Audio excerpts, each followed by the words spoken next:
Halo sahabat Katolikpedia, jumpa lagi di program Travel Rohani Katolikpedia. Kali ini saya berjumpa dengan salah satu imam dari Keuskupan Agung Kupang.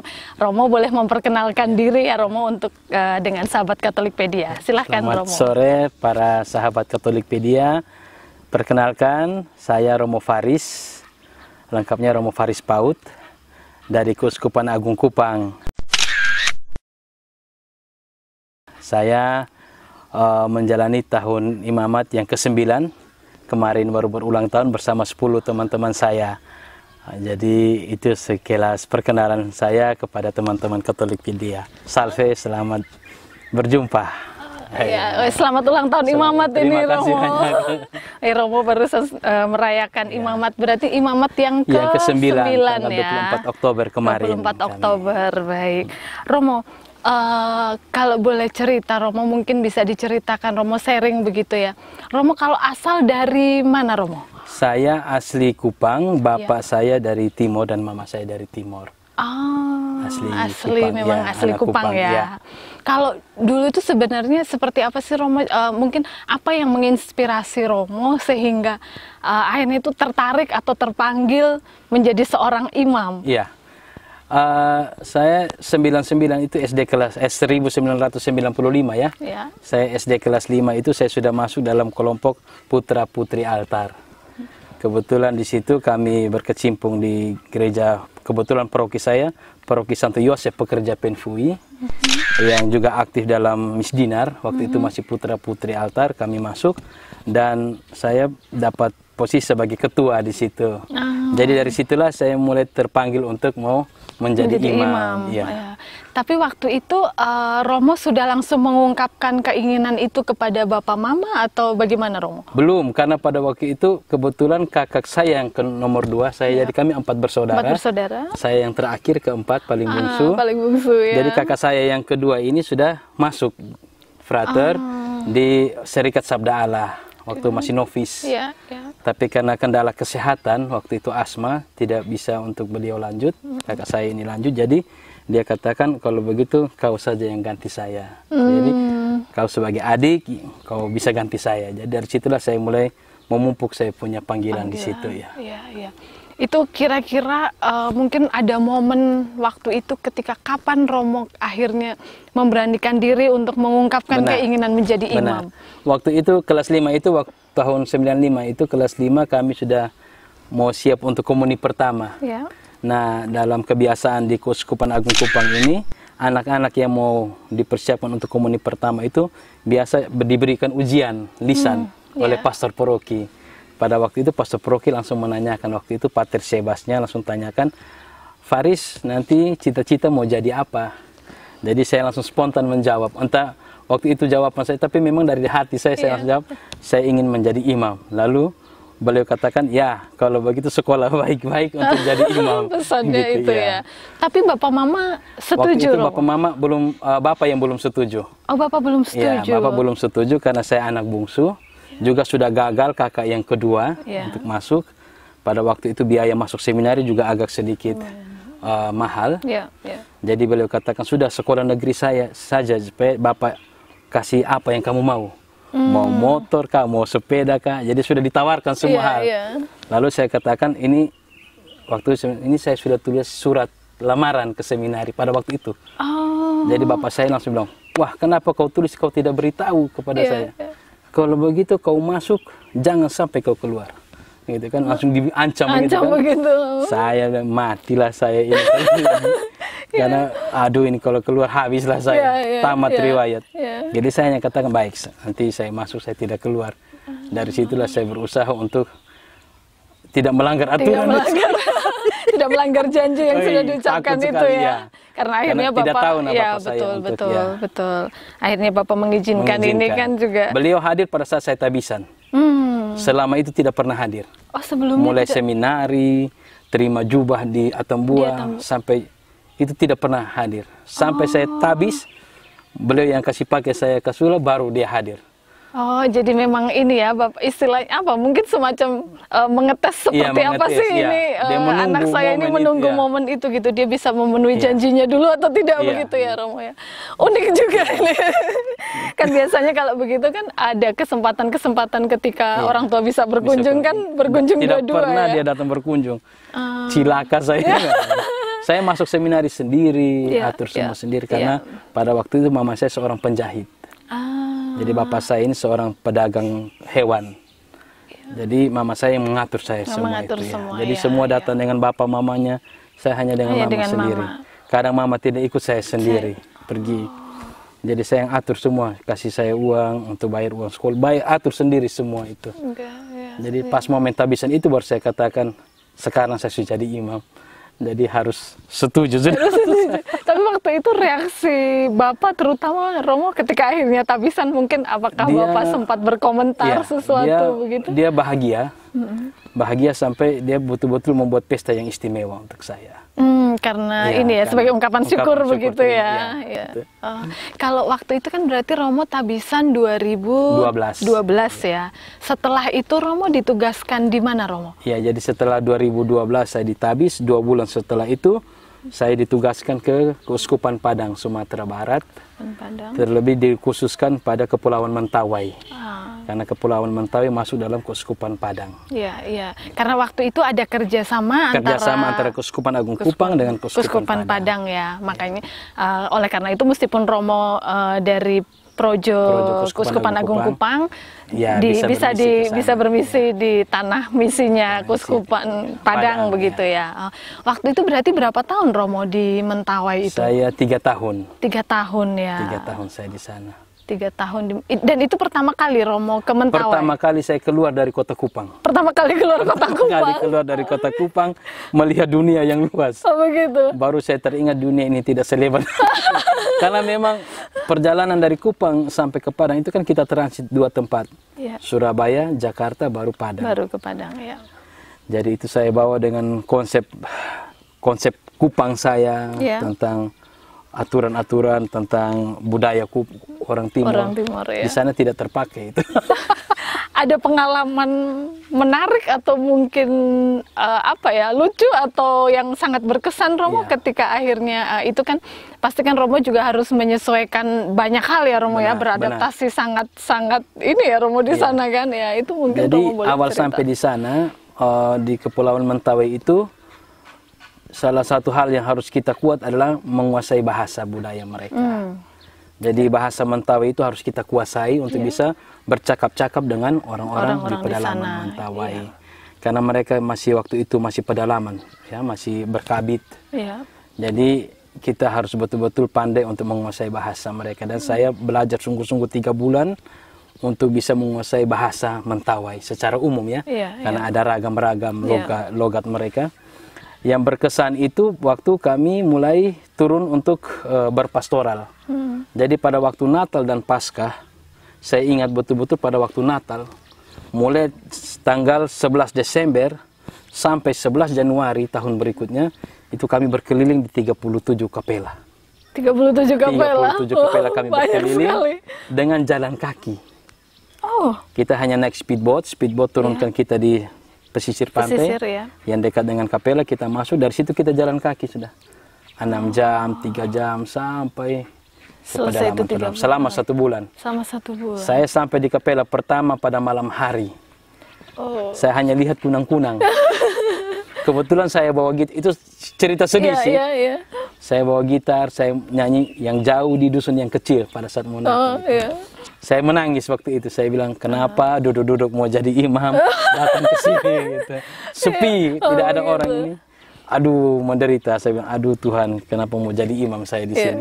Tapi sudah jadi di sini. Jadi harus saya survive, harus berjuang untuk keliling sini. Itu berkesan untuk saya pertama, karena saya tidak pernah lihat cermin. Saya pulang itu, wah, sudah hitam tambah hitam lagi. Tumbuh semua kumis, tidak pernah dicukur kan? Tapi dari pengalaman itu, apa yang menguatkan Romo? Artinya kan ketika di sana kan artinya dengan medan yang sangat berat, kondisi yang sangat sulit begitu ya Romo ya, kalau boleh digambarkan begitu. apa yang membuat Romo tetap bertahan hingga sekarang 9 tahun imamat ini tetap menjadi imam? Benar. Saya pertama-tama harus berterima kasih kepada almarhum Monsinyur Martinus Dogma Situmorang.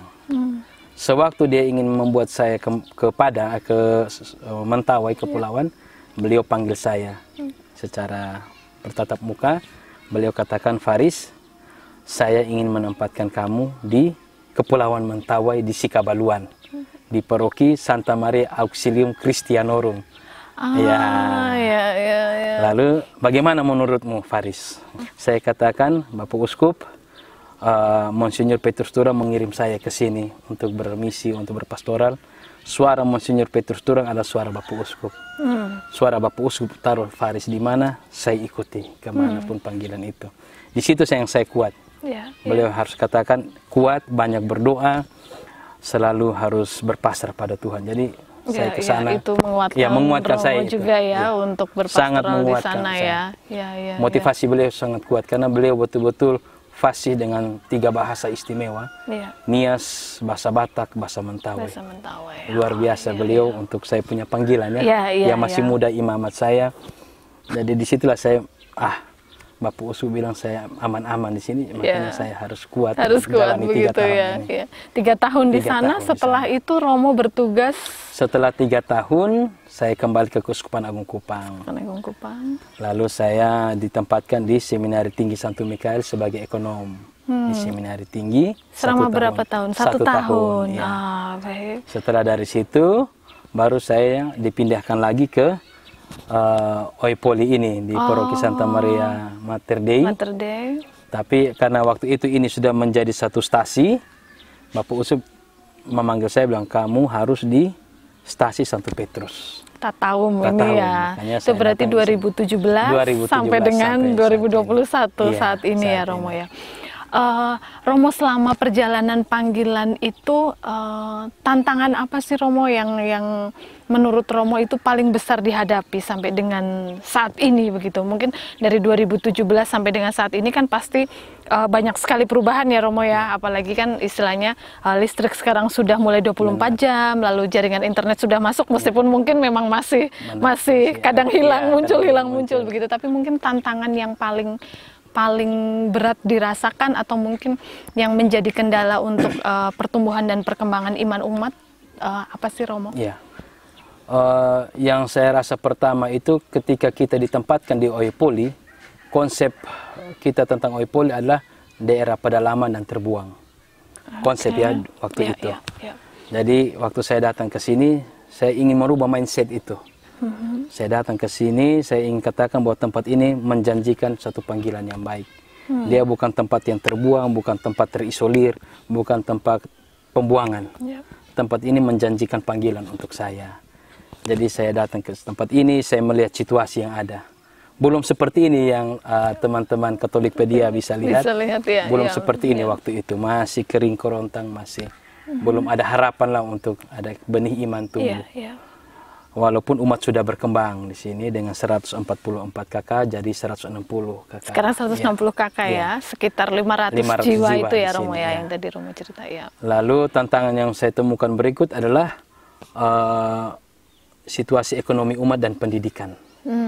Jadi ekonomi umat ini agak lambat karena infrastruktur juga menghadang juga mereka belum bisa dalam tanda kutip manajemen sumber daya manusia mereka belum bisa dipacu untuk mau berkembang seperti apa. Belum ada yang bisa membantu mereka untuk sampai ke sana. Juga pendidikan. Tantangan berikut adalah pendidikan. Kita susah mendapatkan orang-orang terdidik untuk bisa membantu kita di sarana pastoral dalam pengembalaan iman umat di tempat ini. Itu tantangan yang Romo rasakan sampai dengan hari ini masih terus untuk dicari caranya bagaimana begitu ya Romo ya. Tapi kemudian apa yang kemudian kan kalau saya dengar ada beberapa hal yang kemudian Romo dan juga mungkin teman-teman di sini begitu ya, atau juga mungkin para orang tua di sini bersama-sama upayakan, entah untuk membangun gereja, untuk kemudian menumbuhkan iman umat, atau juga terutama untuk pengembangan dari sisi ekonomi dan pendidikan umat. Itu apa saja sih Romo? Saya dengar juga ada bedah rumah dan segala macam. Mungkin Romo boleh cerita soal itu. Jadi yang saya kembangkan duluan adalah pendidikan. Dari sektor pendidikan harus maju. Dari 2017 setelah saya melihat anak-anak di sini banyak yang putus sekolah. Pertama karena orang tua tidak mampu, yang kedua dia tidak ingin bersekolah lagi. Jadi kita pupuk supaya orang tua harus menyekolahkan anak. Kalau tidak mampu, kita ambil alih. Jadi saat itulah saya mengambil alih beberapa anak. Saya asramakan mereka dulu. Saya bina mereka dulu dengan waktu aturan yang ada. Tadi saya coba mereka untuk mandiri dulu. Kamu lihat disiplin kerja seperti apa, bangun tidur bagaimana, atur hari Minggu seperti apa. Jadi saya ciptakan mereka untuk kebiasaan hidup di dalam gereja seperti apa. Baru saya buat mereka untuk sekarang kita harus sekolah. Jadi orang tua datang beritahu kepada saya, Bapak Romo, karena di sini biasa panggilnya Bapak Romo. Ya. Jadi kita ikuti saja. Bapak Romo, kami ini tidak mampu. Anak-anak kami ini kalau masuk seminari tidak mampu. Kami juga kalau mau sekolah juga tidak mampu. Jadi dari situ saya tergerak. Oke lah, sudah kita gereja bantu.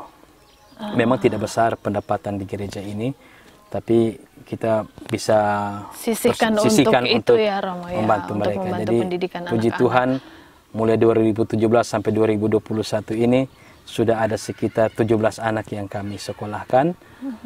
Ada 6 di susteran. 6 susteran ya. Ada 6 di seminari menengah. Ya. Ada 2 di Politeknik Negeri. Dan ada 4 di Sekolah Tinggi Ilmu Pastoral. Artinya ini masih bisa berkembang terus ya, Romo ya, ketika anak-anak itu punya kemauan dan juga kemampuan secara inian masih mereka bisa mengikuti begitu ya, Romo. Kemudian kalau itu tadi dari segi pendidikan, Romo, mungkin kalau dari sisi ekonomi, Romo? Sisi ekonomi ini karena kemarin Seroja kami dilanda, jadi memang macet perekonomian. Memang kita keluarkan dari gereja lumbung kita untuk membantu masyarakat yang terdampak Seroja. Dari situ saya mulai berpikir bagaimana supaya mereka jangan hanya meminta, tapi mereka harus mengusahakan.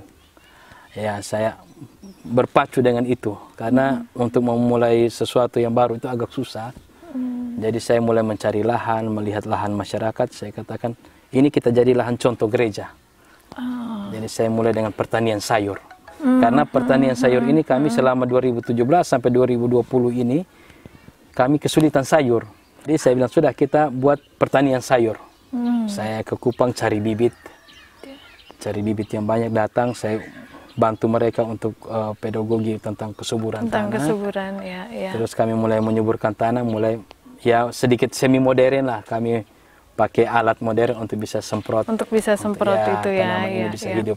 Alhasil baik, mereka sudah ada 20 kakak yang mendapat hasil dari pertanian sayur ini. Keuntungan mereka lumayan untuk membantu menopang ekonomi hidup mereka, anak-anak, rumah tangga. Tapi artinya berarti ketika itu menjadi percontohan untuk yang masyarakat yang lainnya juga, mereka juga artinya sudah mulai tergerak juga ya, Romo ya, untuk mulai menanam sayur yang tidak hanya dikonsumsi untuk keluarga tapi juga untuk dijual begitu ya. Kemudian kalau untuk yang soal bedah rumah itu, Romo, saya dengar cerita soal ada bedah rumah itu. Gini ceritanya. Saya setiap tahun membuat refleksi. Jadi ketika refleksi saya yang terakhir ini, saya melihat wow, ini gereja sudah bagus, pastoran saya juga sudah bagus, halaman-halaman pastoran gereja sudah bagus. Di samping saya ada umat saya, rumahnya sudah dari bebak, sudah rewot, atapnya juga sudah ini, dia hanya tinggal langit saja di atas. Aduh, tidak baik kalau saya hidup baik, saudara saya di sebelah ini susah, padahal dia umat saya, dia domba-domba saya ini.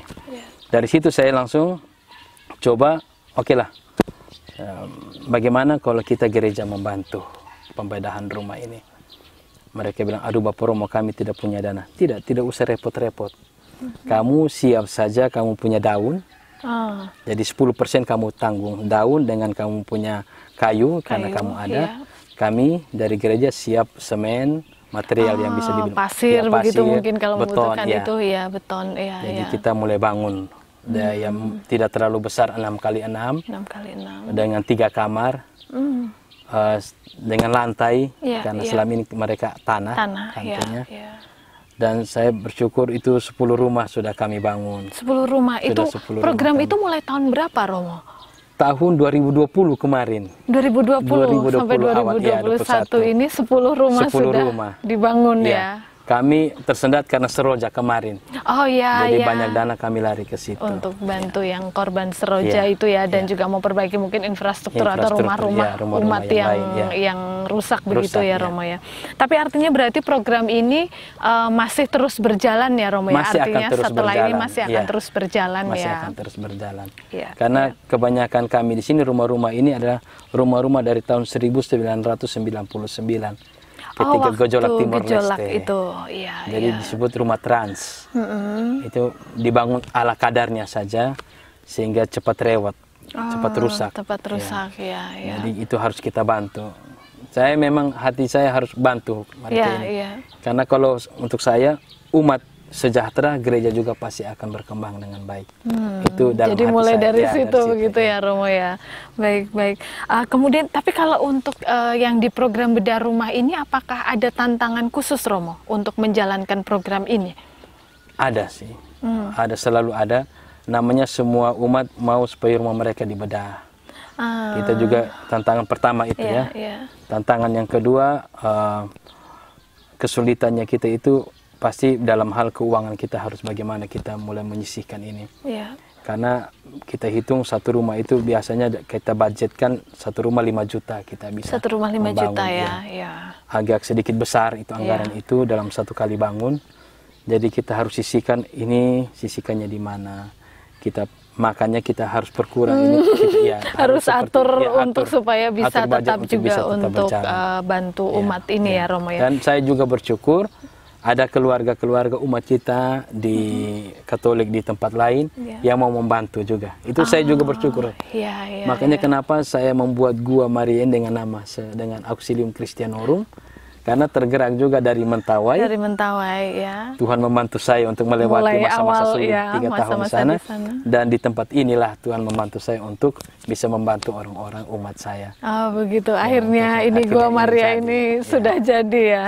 Iya. Dengan nama yang sama di tempat pertama kali Romo bermisi ya, dan berpastoral di sana di Mentawai itu. Kemudian Romo tadi maaf tadi saya mungkin agak terlewat soal yang pendidikan. Saya dengar dulu Romo pernah juga membuat rumah baca ya, Romo. Benar, ya. Itu apakah masih, itu berarti sejak tahun dari 2018. Mungkin Romo boleh cerita itu apakah masih berjalan atau waktu itu kegiatannya seperti apa saja sih, Romo, awal-awal itu? Awalnya itu saya bangun karena anak-anak yang saya tinggal di sini dengan saya ini kesulitan membaca. Karena kebiasaan kami sini harus dengan bahasa daerah. Bahasa daerah mempengaruhi dalam percakapan antar kita. Jadi sedikit sekali penggunaan bahasa Indonesia. Jadi untuk mereka mulai membaca itu agak susah. Agak kesulitan ya kan? Kita bisa tahu pada saat hari Minggu mereka mulai membaca, kita minta mereka membaca. Atau kita suruh mereka belajar untuk membaca satu teks. Agak kesulitan. Jadi dari situ saya... Wah, ini harus digenjot ini anak-anak ini. Kalau tidak nanti malu kita. Saya malunya tinggal di asrama, tidak tahu baca, tidak bisa bahasa Indonesia. Wah, matilah saya. Nanti orang bilang ini Romo Faris punya anak-anak tidak bisa belajar. Ya dari situ niat saya ini harus buat tempat baca ini. Harus suruh mereka baca. Jadi saya mulai buat itu, buat tempat baca. Jadi setiap hari Senin, hari Rabu dan hari Jumat. 3 hari ini 3 hari kita baca, itu untuk baca begitu. Khusus baca. Dan itu kita jaga mereka untuk membaca. Itu berarti apakah itu kegiatan itu masih berjalan, Romo, sampai sekarang? Berjalan sekarang iya, tapi dalam skala anak-anak yang tidak terlalu banyak lagi. Biasanya berapa anak, Romo, yang ikut? Kemarin itu sampai 20-an. Sampai 20-an. Dalam rentang usia dari SD kelas 6 ya? sampai SMP kelas 3. Sampai kelas 3 SMP. Kita kumpul mereka di satu tempat yang baik, kita bentang tikar, kita belajar. Belajar bersama ya. Saya dengar kemarin kan sempat juga karena hujan lebat atau apa itu yang kemudian akhirnya Seroja. Tempat karena Seroja itu badai Seroja itu ya, yang akhirnya tempat untuk yang biasa dipakai untuk kegiatan itu, membaca terkena dampak Seroja, rusak begitu ya. Karena Romo, kita pakai hanya lantainya dari tanah. Jadi memang pasti akan kena banjir masuk ke dalam, rembes ke dalam, begitu. Atapnya daun, jadi agak susah untuk. Berarti ini sementara Romo sedang mengusahakan kembali ya untuk ada tempat yang khusus untuk anak-anak ini belajar membaca atau juga kegiatan pengembangan diri yang lain ya Romo ya. Oh iya. Mudah-mudahan rencana yang dan juga karya-karya Romo di Stasi Tataum atau juga secara umum di paroki Oepoli ini berjalan lancar dan juga dibukakan jalan begitu ya Romo. Ya, mungkin di terakhir ini Romo ada pesan atau mungkin juga harapan entah kepada sahabat Katolikpedia atau juga kepada keluarga atau orang-orang baik yang selama ini juga sudah membantu terutama khususnya di Stasi Tataum ini Romo. Baik, terima kasih sahabat Katolikpedia. Saya berterima kasih sekali sudah datang berkunjung ke tempat ini bersama dengan kelompok komunitas Satu Tenda yang mau melihat kami di tempat ini. Terima kasih juga sudah banyak membantu kami pada waktu Seroja kemarin. Dari tempat ini dan lewat channel ini saya mengucapkan terima kasih kepada bapak-bapak, ibu-ibu, saudara-saudari sekalian yang sudah membantu kami di Stasi Santo Petrus Tataum ini. Mulai dari pendidikan, sebagai Yayasan Jala Kasih, terima kasih banyak sudah membantu kami. Pak Albert dan teman-teman, juga bagi keluarga-keluarga yang sudah membantu kami dalam pembangunan bedah rumah, pendidikan anak-anak, juga pembuatan gua ini. Terima kasih berlimpah. Saya tidak bisa membalas dengan materi-materi yang ada. Saya selalu mendoakan saudara-saudari sekalian, semoga Tuhan memberikan kesehatan, rezeki, dan umur yang baik untuk keluarga dan rumah tangga. Harapan saya ke depan, semoga teman-teman dari Katolikpedia senantiasa selalu eksis di media-media sosial. Saya selalu membaca rubrik-rubrik Katolikpedia di Facebook dan saya sudah bergabung di dalamnya untuk membaca. Karena banyak informasi pendidikan tentang agama Katolik hadir di situ. Dan itu membantu saya untuk menjelaskan kepada umat tentang pendidikan Katolik seperti ajaran Katolik seperti apa. Tata cara liturgi Katolik seperti apa. Jadi terima kasih, tetap eksis terus, tetap memberikan berita-berita positif yang baik untuk gereja Katolik ke depan.